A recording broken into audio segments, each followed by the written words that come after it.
Hello, Darksiders. It is I, Darkside Leathers, and today I want to take a moment to talk about one of the fallen, Toys R Us. For many of you born in the late 80s and early 90s, y'all remember Toys R Us. I know personally when I was a child, Toys R Us was the kind of like a special occasion. My mother and my father would take me there, and I get to pick out a special toy because they always had everything. But as we know, almost about 2 years ago, maybe a bit shorter or longer, Toys R Us unfortunately closed down. Sad day that was, but I want to take a moment and talk about what I saw during the final moments of Toys R Us. Now, where I live, there's only one major Toys R Us in the area. Unfortunately, I'm more of a kind of a backwoods area, so I didn't have much real accessibility to multiple Toys R Us's.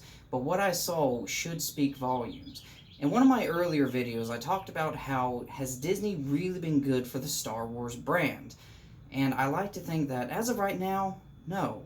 Disney has not really branded Star Wars all that well. And I think what I saw at the final moments of Toys R Us proved that. Now, once again, we need to take a trip down memory lane. Think back to The Force Awakens. Now, when The Force Awakens came out, I did go to Toys R Us, and they had almost 2 aisles dedicated to Star Wars. And not just the end aisles, but they had center islands as well. Nothing but Star Wars toys dedicated to what came before and what was coming out, which was, at the time, The Force Awakens. And it stayed that way for a pretty long while until The Last Jedi came out. And post Last Jedi, though they still had the islands and the one aisle, the Toys R Us replaced the other aisle with a completely different product. I can't remember exactly what it was, but, I mean, for Toys R Us, that was a pretty big deal. And unfortunately, around that same year, post Last Jedi, Toys R Us shut down. Now, there's a lot of reasons for that. You know, financial decisions, poor sales here and there, because as many of y'all know, Toys R Us was expensive. Like a simple $15 Lego set at Walmart, you had to pay almost $20 to $25 at Toys R Us. So, what can you do? But let's talk about what was at Toys R Us. Now, I was there when my Toys R Us was finally closing down. They had some good steals. You know, I got some pretty good items, not gonna lie. But when I went to the Star Wars department, that's really when I started seeing the big issues. Now, many of y'all probably know the Black Series right now, which, as I said, the Black Series is pretty good collector's worth items, or action figures for y'all want to call them. But when I went to Toys R Us, the center aisles had tons, and I mean tons, of Rey on her Jakku speeder. Just tons, all on the aisles. I mean, it was insane on how much they had. Now, all the Luke Skywalker and his land speeders, they sold. They were gone. And pretty much anything that had to do with the prequel trilogy or the original trilogy was gone, sold out of there. There was also a lot of Rogue One stuff that was still around, mostly stuff involving like Jyn Erso and Cassian and all the other characters, but all was for like the stormtroopers and such. I mean, they were gone, but it's a stormtrooper. I mean, there was just so much sequel trilogy era on the final days of Toys R Us. I mean, I don't even think they sold them all. Now, as I'm sure some of y'all may know now, but Ollie's pretty much went in and bought all of Toys R Us stock. And if you go to Ollie's right now, you could probably still find tons of Star Wars action figures just left over from their stocks that they just didn't sell, including like those big 10-inch action figures or even the ones that were almost 2 feet. I mean, honestly, I personally have no desire for those, but I mean, there's a customer for everything, I guess.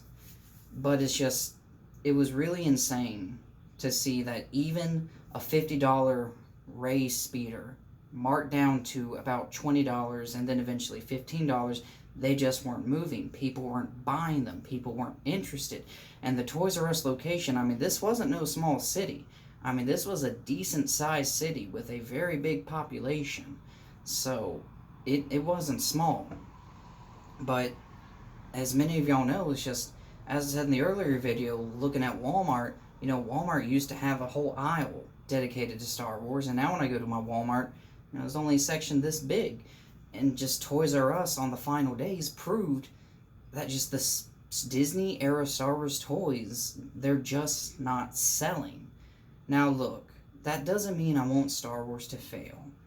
I do want Star Wars to be great again, but it's just I don't agree with what I see Disney is doing. And obviously, I'm not alone. The sales numbers of the toys prove it, because people aren't even buying toys for their kids based off the sequel trilogy. And as Last Days of Toys R Us proved it, I mean, hell, they even had Power Wheels that was Luke's land speeder, which, personally, if I was a child, that would have been really cool to have. But this thing was normally $400, and they were selling it for about $200, and I think it even went cheaper towards the last days. But they still had a good amount of those Power Wheels for sale at that Toys R Us. I mean, it was insane. I figured those would have been gone like that. But what can we do? I mean, this is Star Wars now. And whether you like the sequel trilogy or don't like the sequel trilogy, love Disney Star Wars or don't like Disney Star Wars, we cannot deny the facts that the products are not moving. And Toys R Us shutting down helped prove that. That was the end of an era for a lot of us. And unfortunately, for some of us having our kids, they will never get to be Toys R Us kids. As I said, Darksiders, I just wanted to tell you what I saw in the final days of Toys R Us.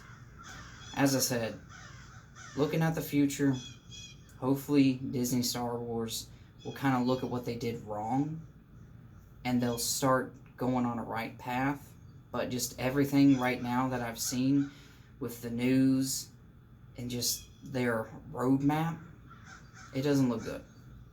Especially since they're bringing the writers of Game of Thrones into Star Wars now.